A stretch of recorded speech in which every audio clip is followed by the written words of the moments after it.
여러분 안녕하십니까? 많은 피해를 남기며 한 달 넘게 이어진 장마가 부산에선 오늘 끝이 났습니다. 그런데 장마가 끝나자마자 낮 최고 기온이 30도를 넘는 무더위 속에 오늘 폭염주의보까지 내려졌는데요. 평년보다 1도 이상 높은 기온에 국지성 집중호우도 간간히 내리는 만만치 않은 여름이 예고되고 있습니다. 현지호 기자입니다.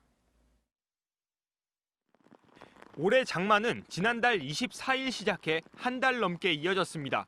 기간이 길고 집중호우가 잦았던 만큼 강수량도 예년 평균의 2배 가까웠습니다.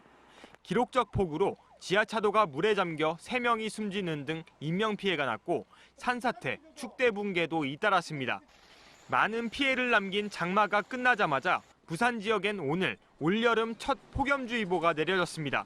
장마 끝 본격 무더위가 시작됐지만 불안정한 대기 탓에 국지성 집중호우는 예고 없이 찾아올 수 있어 주의가 필요합니다.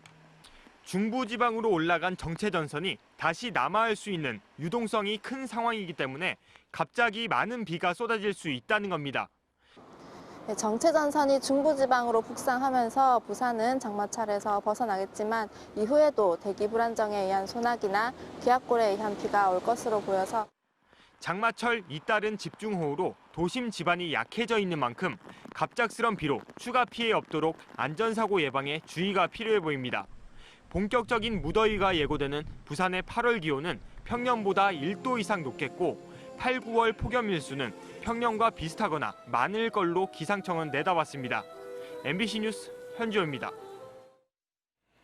3명의 안타까운 목숨을 앗아간 초량 제1지하차도 침수 사고에 대해 경찰이 수사에 속도를 내고 있습니다. 전담 수사팀을 구성한 경찰은 국과수와 합동 정밀감식을 벌인 데 이어 어젯밤 부산 소방본부 등을 전격 압수수색했습니다. 류재민 기자입니다. 경찰이 3명의 목숨을 앗아간 지하차도 침수 사고와 관련해 이례적으로 부산 소방재난본부와 중부소방서 등 3곳을 압수수색했습니다. 지하차도 침수 직후 시민 신고가 잇따랐지만 40여 분 동안 신고 접수가 제대로 되지 않았고 초동대처도 부실했다는 의혹에 대한 사실관계를 파악하기 위해서입니다. 어제 저녁 6시 반부터 2시간 반가량 이뤄진 압수수색에서 경찰은 사고 당시 근무 일지와 무전 송수신 내역, 119 신고 시스템 자료 등을 확보한 것으로 전해졌습니다. 소방본부는 사흘 전 경찰로부터 자료 제출을 요청받아 3,100여 건에 달하는 신고 내역을 정리 중이었는데 경찰이 갑자기 압수수색을 진행했다며 당혹스럽다는 반응을 보였습니다. 앞서 경찰과 국과수 등 합동감식반은 사고 현장에서 정밀감식도 벌였습니다. 1분에 20톤의 빗물을 처리할 수 있는 석대의 배수 펌프와 펌프 모터가 설치됐는데도 왜 제대로 물이 빠지지 않았는지를 집중 점검했습니다. 바로 옆에 여기 1분 안 가고 5분 안 가고 차 타고 1분 안 가고 119가 경찰서가 있고 동부청 있고 다 있는데 이게 과연 부산 시내에서 이미 동구청이 지하차도 통제와 관련한 행정안전부 지침을 제대로 지키지 않았다는 정황을 포착한 경찰은 소방당국에 대한 압수수색까지 진행하면서 수사에 속도를 내고 있습니다. MBC 뉴스 류재민입니다. 행정안전부가 안전감찰팀을 부산시에 보내 3명이 숨진 초량 제1지하차도 침수 사고와 관련한 재난 대응 실태 감사에 착수했습니다. 감찰팀은 부산시와 동부청 등을 상대로 호우경보가 내려진 지난 23일 저녁 8시 초량 제1지하차도에서 차량 통제가 없었던 경위 등을 집중 조사할 예정입니다. 특히 배수 펌프가 제대로 작동했는지와 부산 소방재난본부 측의 사고 초기 대응이 적절했는지도 감사 대상입니다. 행안부는 지난해 침수 위험이 높은 지하차도의 차량 통행을 사전에 차단하라는 지침을 내렸는데도 이번 사고 당일에는 부산 지역 지하차도 29곳 중 단 한 곳도 통제되지 않았습니다.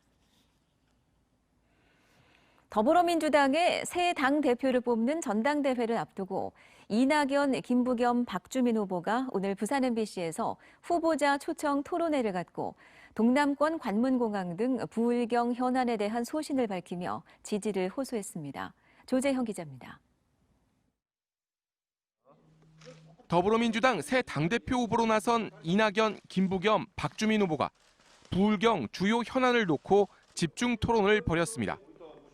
최근 정부와 여당 지지율 하락의 주된 원인이 된 부동산 정책과 관련해 각자 해법을 내놨습니다. 지방은 집값이 떨어지는 양극화 현상이 심하게 벌어지고 있습니다. 이것을 해소하려면 균형 발전을 강력히 추진해야 합니다. 고위공직자나 국회의원들이 한 주택 갖겠다는 약속 반드시 지키도록 하겠습니다.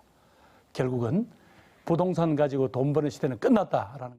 또는 경기도가 주장하는 기본주택 또는 예전에 우리 민주당에서 주장했던 환매조건부 분양정책 같은 새로운 분양 방식도 좀 고민될 필요가 있다고 생각합니다.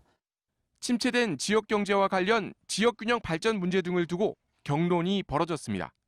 중앙정부에서 대규모로 조성하는 것도 필요하지만 각 지역에 지역형 뉴딜 펀드를 좀 만들어서 각 지역에 맞는 또 필요한 곳 이런 곳에 해양 수도 부산으로 부상하려고 하는 떠오르려고 하는 이 부산의 꿈을 한국판 뉴딜 계획과 접목을 시켜서 사업도 조정을 하고 메가시티, 광역 경제권을 형성해서 거기서 자생적인 연구, 생산, 문화, 교육, 의료가 이루어질 수 있는 그런 틀을 만들면서 부울경 최대 현안인 동남권 관문공항에 대한 소신도 밝혔습니다. 정말로 이 동남권 광역 경제권의 성장의 동력이 될 어떤 지역, 지금으로 봐서는 가덕도가 제일 많이 거론되는 것 같습니다. 그 가덕 앞으로는 좀 갈등 없이 가덕도 신공항을 중심으로 많은 사람들이 좀 힘을 합쳐 나갔으면 좋겠다는 말씀 드리겠습니다. 그래서 정부에 계시는 분들께 감히 제안을 드리자면 여러 고려가 있겠지만 먼 미래의 확장성을 보고 가덕 신공항으로 선택해달라 이런. 다음 달 29일 민주당 당대표와 최고위원을 선출하는 전당대회를 앞둔 가운데 부울경 지역 후보 합동연설회가 내일 부산 백스코에서 열립니다. MBC 뉴스 조지영입니다. 남해안 3개 광역단체인 부산, 전남, 경남의 공동발전을 위한 제1회 남해안 상생발전협의회가 오늘 오후 해운대 누리마루 에이펙하우스에서 열렸습니다. 오늘 회의에서는 변성환 시장 권한대행과 김영록 전남지사, 김경수 경남지사가 참석해 경전선 고속화와 남해안 관광벨트 조성 등 7개 공동 협력 과제를 논의했습니다. 특히 남해안 2시간 생활권 실현을 위해서 고속전철 사업의 조기 추진이 중점적으로 논의됐습니다. 부산 MBC가 연속 보도한 부산시 체육회 배구팀 횡령 로비 의혹 사건과 관련해 경찰이 수사에 착수했습니다.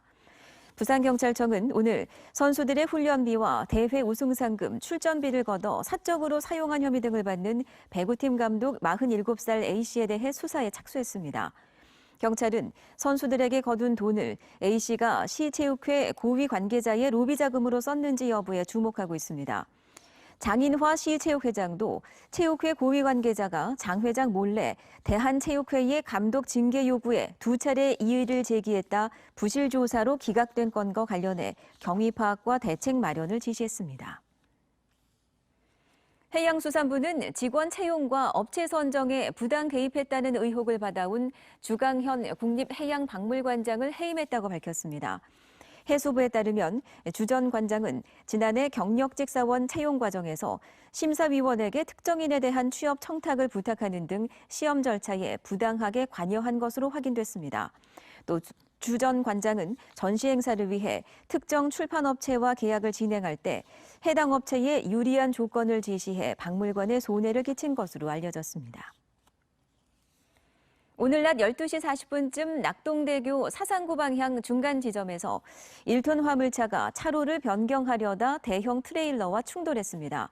이 사고로 1톤 화물차 동승자가 다쳐 병원으로 옮겨졌고 사고 수습을 위해 한 개 차로가 통제되면서 30여 분간 교통 정체가 빚어졌습니다.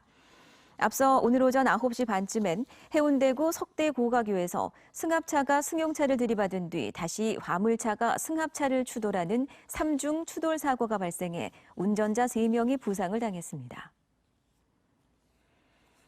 오늘 낮 1시 반쯤엔 남구 용호램프 도로를 달리던 5톤 화물차에서 엔진 과열로 추정되는 불이 났습니다. 운전자는 곧바로 대피해 인명피해는 없었으며 화재 진압과 차량 견인을 위해 한 개 차로가 30분 이상 통제됐습니다. 또 오늘 오후 4시 30분쯤엔 황련상로 도로를 달리던 승합차에서도 엔진 과열로 추정되는 불이 나는 등 차량 화재가 잇따랐습니다.